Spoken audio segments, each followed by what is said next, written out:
Financial market को सरल भाषा में सीखने के लिए हमारे channel financial education by Mukesh को अभी सब्सक्राइब करें।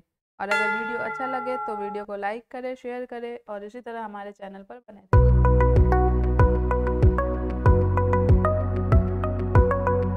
तो इस वीडियो में हम सीखने वाले हैं फॉरेक्स मार्केट। डेफिनेटली हम फॉरेक्स मार्केट स्टार्ट कर रहे हैं। इस वीडियो में पहला एपिसोड है और जिसमें हम कवर करने वाले हैं इसके इंट्रोडक्शन के बारे में, इसके कैरेक्टरिस्टिक के बारे में हम बात करेंगे। क्या होता है फॉरेक्स मार्केट, किस तरह की ट्रेडिंग होती है, कौन से इंस्ट्रूमेंट ट्रेड किए जाते हैं, वो सारी चीजें हम देखेंगे, डिटेल में देखने वाले हैं। ये सारी चीजें क्वेश्चन मार्क करती है हमारे माइंड में कि फॉरेक्स मार्केट में क्या हो सकता है। तो डेफिनेटली हम इसके इंट्रोडक्शन से स्टार्ट करेंगे, इसके कैरेक्टरिस्टिक के बारे में भी बात करेंगे सो दैट इसके बारे में कोई भी तरह का बेसिक डाउट ना रहे हमारे माइंड में। तो इसके साथ ही आगे बढ़ते हैं। तो फॉरेक्स मार्केट को समझने के पहले हम थोड़ा एक चीज समझ लेते हैं। मान लेते हैं कि कभी आप फॉरेन ट्रिप के लिए प्लान कर रहे हो, ठीक है। आप इंडिया में रहते हो, आप सोच रहे हो कि आप पेरिस जाओ या फिर यूएस जाओ या फिर कहीं किसी अदर कंट्री में जाने की आप सोच रहे हो, थाईलैंड, बैंकॉक, कहीं भी आप जाने की सोच रहे हो। तो उस टाइम पे क्या होता है, क्या आप इंडियन रुपीस वहां चलती नहीं है, ठीक है। दूसरे कंट्रीज में इंडियन रुपीस चलती नहीं है, तो क्या करना पड़ता है, आपको एक्सचेंज करना पड़ता है। लाइक आप यूएस में जा रहे हो तो आपको मनी एक्सचेंज करना पड़ता है कि आपको यूएस डॉलर कन्वर्ट करना पड़ता है। तो कितने अमाउंट ऑफ इंडियन रुपीस दोगे आप, तो कितने अमाउंट ऑफ यूएस डॉलर आपको मिलेंगे, वो आपको थोड़ा कैलकुलेशन करना पड़ता है। या फिर एक्सचेंज ऑफिस में जब जाते हो या एक्सचेंज बैंक में या फिर किसी सेंट्रल बैंक में जाते हो जहां पर ये आपको करेंसी मिलती है उस पर्टिकुलर कंट्री की, ठीक है। तो वहां पे आपको फॉर एग्जांपल अभी अगर 1 US dollar is equal to देखो तो 82 83 इंडियन रुपीस होता है, ठीक है। अगर वो आपको 1000 यूएस डॉलर लेना है, ठीक है। इसका मतलब क्या हो रहा है, आपको 1000 यूएस डॉलर लेना है, ठीक है। तो उसके लिए आपको कितना पे करना पड़ेगा, उसके लिए आपको 83,000 पे करना पड़ेगा, ठीक है। ये चीज समझ में आ रही है आपको। हाँ, 83,000 रुपीज पे करना पड़ेगा, ठीक है। तो ये क्या होता है कि एक्सचेंज होता है, मतलब आप यूएस डॉलर बाय करने के लिए कितना है इंडियन रुपीस आप सेल करना जा रहे हो, ठीक है। ये एक तरह का एक्सचेंज होता है, करेंसी एक्सचेंज होता है, करेंसी एक्सचेंज होता है। मतलब आप इंडियन रुपीस दोगे और यूएस डॉलर बाय करोगे, ठीक है। इंडियन रुपीस आप सेल कर रहे हो और यूएस डॉलर बाय कर रहे हो। सिमिलरली आप अगर इस एग्जांपल से नहीं समझ पा रहे हो तो आप आपके घर में कोई होगा या फिर जो अब्रॉड स्टडीज के लिए जाते हैं, तो आप आपने ये भी देखा होगा कि अगर उन्हें पैसे भेजना है, पेरेंट्स पैसे भेजते हैं तो वो कैसे भेजते हैं, तो वो भी इसी तरह से कन्वर्ट करके ही भेजते हैं, ठीक है। तो इस तरह का एक्सचेंज रेट्स जो होता है ना, हर एक कंट्री के एक्सचेंज रेट्स अलग अलग होते हैं, ठीक है। वही सारी चीजें हम इतने डिटेल में समझने वाले हैं। तो ये आपको करेंसी एक्सचेंज समझ में आ गई, ठीक है। मतलब इंडियन रुपीस कितना देना पड़ता है particular amount of US dollar बाय करने के लिए, या फिर पर्टिकुलर यूएस डॉलर करेंसी के नोट हमारे पास लेने के लिए, ठीक है। तो वो ये सिंपल सी चीज होती है जो कि इस एग्जांपल से आपको समझ में आ गई होगी। तो चलिए इसी के साथ आगे बढ़ते हैं और देखते हैं नेक्स्ट स्लाइड पे, what is forex market. Forex market होता क्या है, तो डेफिनेटली हम यहाँ से स्टार्ट करेंगे। यहाँ पर आप देख सकते हैं कि foreign exchange market often refer to as a forex market और एफएक्स मार्केट, ठीक है। या तो आप इसको बहुत सारे लोग क्या करते हैं कि इसे फॉरेक्स मार्केट भी बोलते हैं, कुछ लोग होते हैं जी जो इसे एफएक्स मार्केट भी कहते हैं।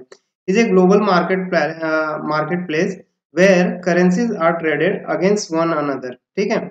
अभी जब तक आपने देखा कि इंडियन स्टॉक मार्केट में क्या होता था कि पर्टिकुलर कंपनीज के स्टॉक्स खरीदे बेचे जाते थे, ठीक है। और फॉरेक्स मार्केट में क्या होता है, फॉरेक्स मार्केट में करेंसीज खरीदे बेचे जाते हैं, लाइक यूएस डॉलर हो गए, ब्रिटिश पाउंड हो गए, ठीक है, और जापानीज येन हो गए। तो अलग अलग कंट्रीज के जो करेंसीज होते हैं वो एक दूसरे के अगेंस्ट ट्रेड की जाती है। वो किस तरह से ट्रेड की जाती है आगे हम और डिटेल में समझेंगे, जैसे जैसे एपिसोड वाइज आप आगे बढ़ते जाओगे, कोर्स में आगे बढ़ते जाओगे और डिटेल में समझोगे। तो बेसिकली आप यहाँ पे समझो कि फॉरेक्स मार्केट में करेंसी ट्रेड की जाती है, एक ग्लोबल मार्केट प्लेस होता है। यहाँ पे ऐसा नहीं है कि सिर्फ इंडियंस आके ही ट्रेड करेंगे, यहाँ पर कोई भी ट्रेड कर सकता है, यूएस से भी बैठा बैठा कोई ट्रेड कर सकता है, इंडिया में भी कोई ट्रेड कर सकता है, जापान में भी ट्रेड कर सकता है, एंड चाइना वाला भी ट्रेड कर सकता है। तो ग्लोबल मार्केट प्लेस होता है, एक मार्केट प्लेस है जहाँ पे पूरी दुनिया आके ट्रेड करती है। ठीक है, ये चीज समझ में आ गई होगी। It is the largest and most liquid financial market in the world. It is the largest क्यों बोला जा रहा है, क्योंकि पूरी दुनिया यहाँ पे आके ट्रेडिंग करती है। And most liquid financial market क्यों कहा जा रहा है, क्योंकि अब देखिए कि एक मार्केट है जहाँ पे पूरी दुनिया आके ट्रेड कर रही है, पूरी दुनिया के बैंक्स आके ट्रेड करते हैं, और जो भी रिटेल इन्वेस्टर्स हैं, इंस्टीट्यूशन है, सब आके वहाँ पे ट्रेड कर रहे हैं। तो डेफिनेटली क्या होता है कि यहाँ पे जो लिक्विडिटी होती है बहुत ही ज्यादा होती है, क्योंकि डेली ट्रेडिंग वॉल्यूम आप देखो तो 6 ट्रिलियन से भी ज्यादा होती है, एज अपडेटेड अप टू सितंबर 2021 सितंबर 2021 तक के डेटा के अकॉर्डिंग देखो तो 6 ट्रिलियन से भी ज्यादा की वॉल्यूम होती है, ट्रेडिंग वॉल्यूम होती है। इसीलिए यहाँ पे आप बोल सकते हो कि लिक्विडिटी बहुत ज्यादा होता है। लिक्विडिटी मतलब क्या हो रहा है कि आपको वहां पे वॉलेटिलिटी ज्यादा मिलती है, एंड जब भी आप जाओ वहां पे ट्रेड करने तो आपको डेफिनेटली एक अच्छा मूव मिलता है, और अच्छी तरह से आपके अमाउंट आप अच्छी तरह से आप अपनी लिक्विडिटी क्रिएट कर सकते हो वहां पर। ठीक है, तो ये सारी चीजें समझ में आ गई होंगी आपको। इसके साथ ही हम आगे बढ़ते हैं और देखते हैं। ऑफ कोर्स ये एक यही एक ऐसा मार्केट है जो देखिए 24 घंटे, पूरे दिन 24 घंटे और 5 डेज ए वीक, ठीक है, हफ्ते में 5 दिन और दिन भर 24 घंटे ये मार्केट चालू रहता है। मतलब आप ऐसा बोल सकते हो कि 5/24 आवर्स। ठीक है, इस तरह से ये मार्केट ऑपरेट करता है। हफ्ते में 5 दिन और दिन भर मार्केट चालू रहता है, रात भर मार्केट चालू होता है, बिकॉज पूरी दुनिया ट्रेड कर रही है तो सबके टाइमिंग्स अलग होते हैं। यहाँ रात हो रही होती है बट वहाँ दिन हो रहा होता है, तो उस बेसिस पे यहाँ पे 5 दिन कंटिन्यू ट्रेडिंग होती है, 24 घंटे ट्रेडिंग होती है। ठीक है, इंडियन स्टॉक मार्केट में क्या होता है, 9 बजे चालू होता है और 3:30 बजे बंद हो जाता है, बस उतना ही टाइम आपको ट्रेडिंग करने के लिए मिलता है। बट फॉरेक्स मार्केट में आपको दिन भर का पूरा टाइम मिलता है, रात भर का पूरा टाइम मिलता है। ठीक है, अर्ली मॉर्निंग भी आप ट्रेड कर सकते हो, तो इस तरह की अपॉर्चुनिटी मिलती है। इसके साथ ही हम आगे बढ़ेंगे और देखते हैं। इसके साथ ही की कैरेक्टरिस्टिक के बारे में बात करें, फॉरेक्स मार्केट के की कैरेक्टरिस्टिक के बारे में बात करें तो सबसे पहला इसकी कैरेक्टरिस्टिक है कि ये डिसेंट्रलाइज मार्केट होता है। इसमें कोई भी एक सेंट्रलाइजेशन नहीं होता है, इसको डिटेल में देखेंगे। सेकंड जो होता है करेंसी पेयर्स ट्रेड किए जाते हैं, और कौन से टाइप के करेंसी पेयर्स होते हैं वो भी हम डिटेल में डिस्कस करेंगे आगे। तीसरा होता है लिक्विडिटी, जैसे कि मैंने आपको बताया कि 6 ट्रिलियन से भी ज्यादा की पर डे की ट्रेडिंग वॉल्यूम होती है, जिससे लिक्विडिटी काफी ज्यादा होता है मार्केट में, और कभी भी आप इस मार्केट में अच्छा खासा लिक्विडिटी क्रिएट कर सकते हो। इसके साथ ही आप देखो ग्लोबल नेचर होने की वजह से क्या होता है कि ये वीक में 5 days and 24 hours working market होता है ये। ठीक है, क्योंकि डेफिनेटली यहाँ पे अलग अलग सेशंस में मार्केट खुलते हैं, बंद होते हैं, तो इस तरह से ग्लोबल नेचर होने की वजह से फॉरेक्स मार्केट 24 घंटे चालू रहता है, और आप उसमें जाके ट्रेड कर सकते हो आपके टाइमिंग के हिसाब से, आपके अवेलेबिलिटी के हिसाब से। ठीक है, तो ये सारे कैरेक्टरिस्टिक हम थोड़ा डिटेल में और डिस्कस करते हैं। तो पहले स्टार्ट करते हैं डिसेंट्रलाइज मार्केट से। तो डिसेंट्रलाइज मार्केट का मतलब क्या होता है कि जैसे इंडियन स्टॉक मार्केट में आप देखो कि एनएसई बीएसई जो भी सेंट्रलाइज होता है, जो पूरी तरह से मॉनिटर करता है, कंट्रोल करता है मार्केट को, और जो भी एथिक्स होते हैं वो फॉलो करने के लिए कंपनी को बाधित करता है, या कंपनी को मजबूर करता है कि आप ये सारे प्रोटोकॉल्स फॉलो करो। तो एक सेंट्रलाइज ऑर्गेनाइजेशन होता है like NSC and BSc. But in the case of forex market ऐसा कोई भी सेंट्रलाइज इंस्टीट्यूशंस नहीं होता है। यहाँ पर क्या होता है कि सब लोग इंडिपेंडेंटली आके ट्रेड करते हैं। तो ये एक खासियत होती है फॉरेक्स मार्केट की कि यहाँ पे डिसेंट्रलाइज मार्केट होता है। कोई भी एक पर्टिकुलर सेंट्रल बॉडी नहीं होती है जिसके थ्रू ट्रेड किया जाता है, या जिसके एक्सचेंज पे जाके ट्रेड किया जाता है। ठीक है, तो इस तरह का एक खासियत है। क्या है, यहाँ पे देख सकते हैं forex market does not have a physical location, और सेंट्रल एक्सचेंज, ठीक है, जैसे एनएसई एंड बीएसई होते हैं। एनएसई और बीएसई का आप लोकेशन भी देख सकते हो कि कहाँ पे अवेलेबल है। उसी तरह से यहाँ पर किसी भी तरह का सेंट्रल बॉडी या फिर उसका कोई लोकेशन या फिर कोई एग्जिस्टेंस नहीं होता है, ठीक है। इसके साथ ही बात करें तो it operate as a over the counter, ठीक है। आपके माइंड में यही ख्याल आता होगा एनएसई नहीं है, बीएसई नहीं है, एक्सचेंजेस नहीं है, तो फिर ये ट्रेड कैसे होता है?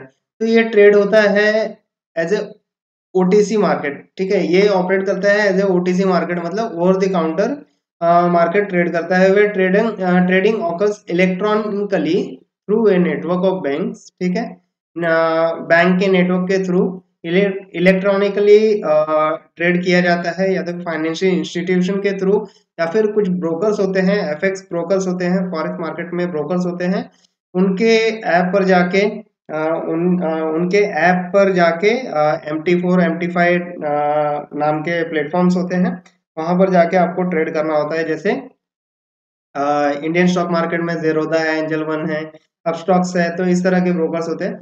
तो उसी तरह से एफएक्स के भी ब्रोकर्स होते हैं, फॉरेक्स मार्केट में भी ब्रोकर्स होते हैं, जिसके ऐप पर जाके आप ट्रेडिंग कर सकते हैं। इंडिविजुअल ट्रेडर्स भी अपने ट्रेडिंग बोर्ड्स यूज करके इस पर्टिकुलर MT4 MT5 प्लेटफॉर्म पर भी जाके ट्रेडिंग कर सकते हैं। तो इस तरह का ओवर द काउंटर मार्केट है, एंड इस तरह इलेक्ट्रॉनिकली ये ट्रेडिंग किया जाता है through the network of banks, financial institution, brokers and individual traders इस तरह से ट्रेड करते हैं, ठीक है। इसके साथ ही करेंसी पेयर की बात की जाए तो जैसे कि मैंने ऑलरेडी आपको बताया कि फॉरेक्स मार्केट में करेंसी ट्रेड की जाती है, एक करेंसी के बदले दूसरी करेंसी दी और ली जाती है। तो इसी तरह से यहाँ पे आप देख सकते हैं कि एक करेंसी होती है बेस करेंसी और एक करेंसी होती है कोड करेंसी। जैसे मैंने आपको पहले एग्जांपल में बताया कि कुछ अमाउंट ऑफ INR आपने दिया, जिसके अगेंस्ट में आपको USD मिला, ठीक है। ये मैंने आपको पहले एग्जांपल में बताया था। तो इस केस में क्या होता है कि जो अमाउंट आप पे कर रहे हो, ठीक है, INR आप पे कर रहे हो USD बाय करने के लिए, ठीक है, मतलब INR को आप सेल कर रहे हो और USD को बाय कर रहे हो। तो इसमें जो है ना, ये जो करेंसी को आप सेल कर रहे हो वो होता है आपका कोड करेंसी, एंड जो जिस करेंसी को आप बाय कर रहे हो वो होता है आपका बेस करेंसी, ठीक है। तो यहाँ पे वही लिखा गया है, the currency which is bought when trading the forex pairs is called as a base currency. The currency which is sold when trading the forex pair is called as a quote currency, ठीक है।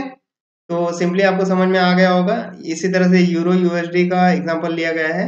अगर euro USD में आप trade कर रहे हो, मतलब क्या कर रहे हो, आप USD दे के यूरो खरीद रहे हो, ठीक है।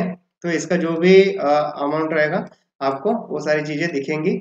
ये हम आगे और डिटेल में डिस्कस करेंगे करेंसी पेयर्स के बारे में, कितने टाइप के करेंसी पेयर्स होते हैं, मेजर कौन से होते हैं, माइनर कौन से होते हैं, और वो सारी चीजें हम बहुत ही ज्यादा डिटेल में डिस्कस करेंगे। इसके साथ ही आगे चलते हैं।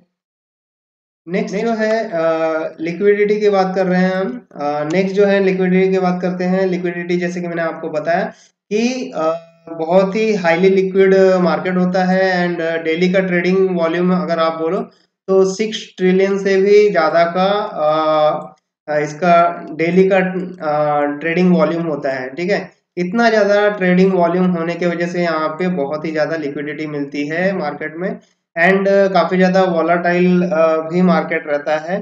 प्राइस मूवमेंट भी अगर आप देखो तो मार्केट में काफ़ी स्मूथ प्राइस मूवमेंट होता है, एंड डेफिनेटली जहाँ पर कुछ इवेंट्स आते हैं या फिर कुछ इंटरनल या एक्सटर्नल फैक्टर्स अफेक्ट करते हैं, तो उसी वक्त प्राइस मूवमेंट भी काफ़ी ज़्यादा वॉलाटाइल हो जाता है, एंड मार्केट में काफ़ी ज़्यादा उछाल देखने मिलती है या गिरावट देखने मिलती है।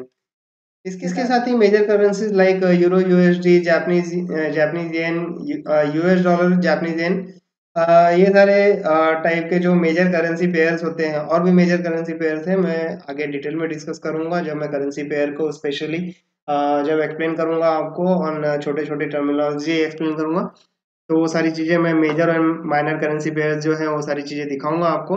तो ये सारे जो मेजर करेंसी पेयर्स होते हैं इसमें भी काफ़ी ज़्यादा लिक्विडिटी देखने मिलती है आपको मार्केट में, ठीक है।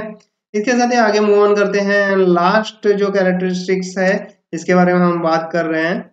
तो लास्ट कैरेक्टरिस्टिक जो है ये है ग्लोबल नेचर। ग्लोबल नेचर मतलब क्या हो रहा है कि पूरी दुनिया आगे ट्रेड कर रही है। तो यहाँ पे क्या होता है कि हर एक कंट्री का अलग अलग टाइमिंग होता है। यूएस में अलग टाइमिंग रहता है, वही टाइम पे इंडिया में अलग टाइम होता है, वही टाइम पे लंदन में अलग टाइम होता है, वही टाइम पे ऑस्ट्रेलिया में अलग टाइम होता है। तो इस तरह से अलग अलग कंट्रीज में, अलग अलग महाद्वीपों में अलग अलग टाइमिंग होते हैं, दिन और रात अलग होती है। तो ग्लोबल नेचर होने की वजह से, फॉरेक्स मार्केट का ग्लोबल नेचर होने की वजह से क्या होता है कि पूरी दुनिया जो है अलग अलग टाइम फ्रेम में या टाइम जोन में ट्रेड करती है, ऑपरेट करती है, एंड फॉरेक्स मार्केट में आके ट्रेडिंग करती है। ठीक है। और ये continuously throughout the week चलते रहता है, 24 घंटे चलते रहता है, बिकॉज अलग अलग कंट्री अलग अलग टाइम पे स्टार्ट होते हैं, दैट्स वाई ये 24 घंटे चलते रहता है।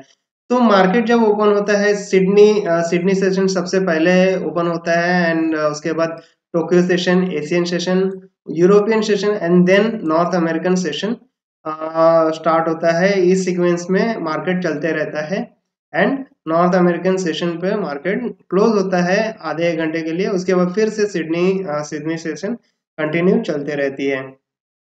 तो ये साइकिल कंटिन्यू देखा जाता है। एंड ये जो टाइमिंग्स होते हैं, ये सेशंस होते हैं, जब ये सेशंस आपस में ओवरलैप होते हैं, ठीक है, जो मैं आगे नेक्स्ट स्लाइड में दिखाऊंगा, तो उसमें काफी ज्यादा trading volume and trading volatility देखने मिलती है।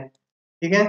तो चलिए हम देखते हैं कि कौन से सारे सेशंस होते हैं, एंड किस तरह से ओवरलैपिंग होती है।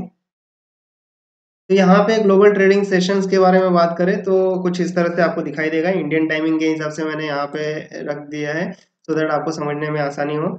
इंडियन टाइमिंग के हिसाब से न्यूजीलैंड ऑस्ट्रेलिया जो है सबसे पहले स्टार्ट होते हैं, 3:30 बजे सुबह स्टार्ट हो जाते हैं, और 10:15 सुबह 10:15 पर बंद हो जाती है न्यूजीलैंड मार्केट। ऑस्ट्रेलिया मार्केट 5:30 बजे चालू होती है सुबह के, इंडियन टाइमिंग के हिसाब से 5:30 बजे सुबह चालू होती है, एंड 12:30 बजे दोपहर को बंद हो जाती है। जापान की बात करें, टोक्यो सेशन की बात करें तो 5:30 बजे सुबह ओपन होती है, 2:30 बजे दोपहर में बंद हो जाती है। एंड हांगकांग सिंगापुर की बात करें तो 6:30 बजे सुबह ओपन होती है। ठीक है। हांगकांग चाइना एंड सिंगापुर की बात करें तो 6:30 बजे सुबह ओपन होती है, एंड 2:30 बजे बंद हो जाती है। इंडियन मार्केट के बारे में सबको पता है कि 9 बजे स्टार्ट होती है, और फॉरेक्स मार्केट में ये 7:30 बजे तक चलती रहती है market, Indian market. But Indian stock market के बारे में बात करें तो 3:30 बजे बंद हो जाती है। जर्मनी के बारे में बात करें तो 11:30 बजे स्टार्ट होती है, एंड 7:30 बजे बंद हो जाती है। 11:30 बजे सुबह स्टार्ट होती है, 7:30 बजे शाम बंद हो जाती है।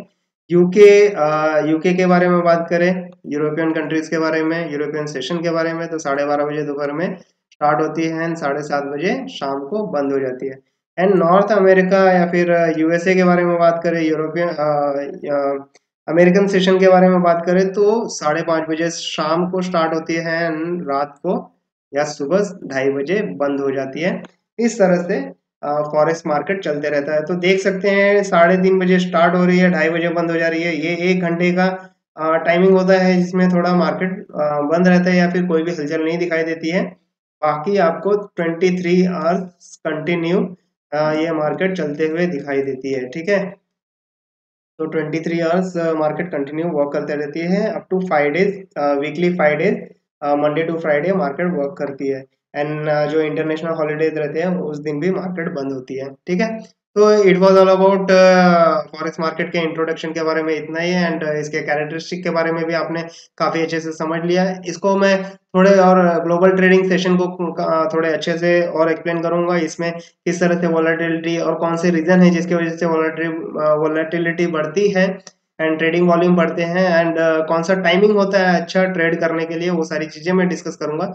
और करेंसी पेयर को और डिटेल में मैं डिस्कस करूंगा, उसमें कौन से सारे करेंसी पेयर्स होते हैं, किस तरह से एक दूसरे से डिफरेंट होते हैं, वो सारी चीजें, मेजर करेंसी कौन से होते हैं, माइनर करेंसी कौन से होते हैं, बीटीसी पेयर जो क्रिप्टो करेंसी से रिलेटेड पेयर्स हैं वो किस तरह से वर्क करते हैं, मेटल या फिर क्रूड ऑयल्स के बारे में बात करें तो उनके जो करेंसी पेयर्स हैं वो किस तरह से ट्रेड करते हैं, वो सारी चीजें मैं डिटेल में डिस्कस करूंगा एपिसोड बाय एपिसोड। तो definitely financial education by Mukesh के साथ बने रहें एंड इस पूरे प्लेलिस्ट को जरूर एक्सप्लोर करें, क्योंकि ये नया एपिसोड नया प्लेलिस्ट मैंने आपके लिए प्रिपेयर किया है। जैसे कि मैंने आपको बोला है कि फॉरेक्स मार्केट के बाद फिर क्रिप्टो करेंसी मार्केट भी कंटिन्यू में रहने वाला है। तो इसके अलावा आपको किसी भी तरह का डाउट हो, किसी तरह का क्वेश्चंस हो फॉरेक्स मार्केट को लेकर, डेफिनेटली हमारे आप सोशल मीडिया प्लेटफॉर्म पर कनेक्ट हो सकते हैं एंड जहां पर आप ये वीडियो देख रहे हैं यहाँ पर भी आप अपने क्वेश्चन पूछ सकते हैं। डेफिनेटली मैं आपको रिप्लाई करूंगा। अगर कोई क्रिटिकल क्वेश्चंस है तो उसके लिए शॉर्ट्स या एक छोटा सा वीडियो बना के मैं जरूर लॉन्च करूंगा। तो इसी तरह से टू वे कम्युनिकेशन बनाए रखें एंड आपका कम्युनिकेशन करना ही हमारा मोटिवेशन है। एंड इसी तरह से फाइनेंशियल एजुकेशन बाय मुकेश के साथ बने रहने के लिए बहुत बहुत धन्यवाद। एंड आई होप कि आप इंडियन स्टॉक मार्केट के साथ साथ फॉरेक्स मार्केट में भी सक्सेसफुल रहे। Thank you so much and all the best.